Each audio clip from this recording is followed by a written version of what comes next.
안녕하세요. 6월 22일 베트남 뉴스를 시작하겠습니다. 인사이드 비나 베트남 코로나19 백신 4차 접종 강제 논란 속장성 미수혜현 미접종자 거주지 이탈 금지 베트남 지방정부의 한 현에서 코로나19 백신 4차 접종을 사실상 강제하는 통지문이 주민들에게 발송돼 작은 소동이 벌어지는 일이 발생했다고 합니다.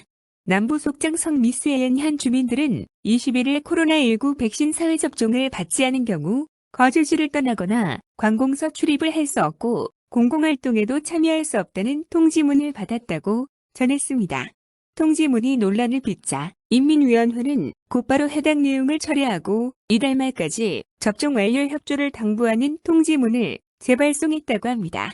최근 시민들이 추가 접종에 관심이 없고 특히 지난 3월 15일 외국인 관광 전면 재개 및 5월 15일 입국자에 대한 모든 검역 절차 해제 이후 관광객이 급증하기 시작하면서 이런 경향은 더 심해졌다고 합니다. 베트남 보건부도 이런 상황을 충분히 인식하고 있다며 이에 따라 방역수칙을 현행 5K, 마스크, 소독, 거리두기, 모임금지, 건강신고에서 V2K, 백신, 마스크, 소독로 변경하는 방안을 검토하고 있다고 전했습니다. 또한 부진함 추가 백신 접종과 새 변이 바이러스 출현에 대한 경계심을 시민들에게 강조하고 있다고도 했습니다. 스트레이트 뉴스 현대건설 시공, 베트남 베가시티 순항, 투자자 관심, 쑥. 현대건설이 짓고 있는 베트남 베가시티가 순항 중이라며 현지 부유층 투자자를 대상으로 세미나를 개최하면서 투자자들의 관심을 끌고 있다고 전했습니다. 베가시티는 베트남 중부 지역 최대 관광 도시인 나트랑에 들어서는 복합단지로 현대건설은 지난 2019년 베트남 중부 나트랑 지역에서 총 공사 금액이 약 3천억 원 규모의 베가시티 복합 개발 사업을 수주한 바 있습니다. 한국사회복지저널, 한국무역협회, 베트남 은행 계좌 보유, 인구 비중 68% 기록. 베트남 내 은행 계좌를 개설한 사람들의 비율이 2017년 이후 2배 증가하여 68%를 기록했고, 계좌를 보유한 주요 연령대는 25에서 34세로 젊은 층들이었다고 전했습니다. 은행 거래의 90% 이상이 온라인으로 이루어졌다며 모바일 뱅킹 이용 횟수 또한 90% 증가했다고 합니다. 베트남 은행업계는 소액 대출을 포함한 모든 서비스의 디지털화를 통해 현금 없는 사회 구축을 목표로 하고 있다고 전했습니다. 아시아타임즈, 롯데건설 등 한국 기업들 베트남 부동산 투자 확대, 스마트 창구 등 인기, 한국 기업들의 베트남 부동산 투자가 활발하다고 합니다.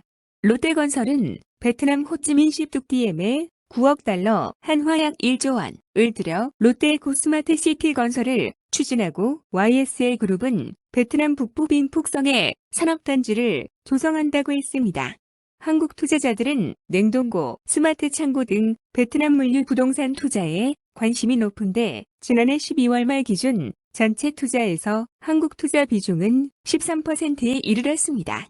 올해 1에서 5월 베트남에 대한 한국의 외국인 직접 투자는 20억 6천만 달러, 약 2조 6,664억 원로 전년 동기 대비 12.6% 증가했습니다. 해외 국가 중에는 규모가 두 번째로 가장 크다고 합니다. 올해 신규 사업은 총 112개인데 이 중 한국 투자 비중은 19.4%에 이른다고 전했습니다. 부동산 컨설팅 업체 세빌스 베트남의 앤드류리 한국 데스크 사업부 선임 매니저는 베트남은 포트폴리오를 다변화하면서 특정 국가에 대한 공급망 의존도를 줄이려는 기업들에게 매력적인 투자처라며 베트남 산업은 공급망 상위로 올라가 고부가가치 산업이 확대되고 있다고 말했습니다. 굿모닝 베트남 UOB는 베트남 2분기 GDP는 6% 증가, 3분기 GDP는 7.6% 증가할 것으로 예상. UOB 유나이티드 오버시스 뱅크는 베트남 경제는 대외 리스크가 증가하는 상황에서 꾸준히 저장하고 있다고 했습니다. 최근 자료에 따르면 2분기 베트남의 근본적인 성장 모멘텀은 그대로라며 제조업이 호조세를 이어가며 전년 동기 대비 9.24%의 성장률을 기록 4월 8.28%에서 2021년 5월 12.59%로 강세를 보였습니다. 이 결과는 현재 구매관리자 지수 PMI에도 반영되어 올해 5월은 PMI가 8개월째 상승하고 있다고 전했습니다. 그러나 많은 외부 위험이 이러한 전망에 도전하고 있다면서 러시아-우크라이나 전쟁이 100일 이상 지속되는 가운데 공급망 차질의 여파로 베트남의 기준 물가 상승률을 2022년 3.7%로 전망하고 있으며 2023년에는 5% 증가할 것이라고 전망했습니다. 아주경제 베트남 증시 마감 에너지, 소매, 업종 하락세에 VN 지수 4일째 약세 22일 현지 시간 베트남 증시가 하락세를 4일째 이어갔습니다.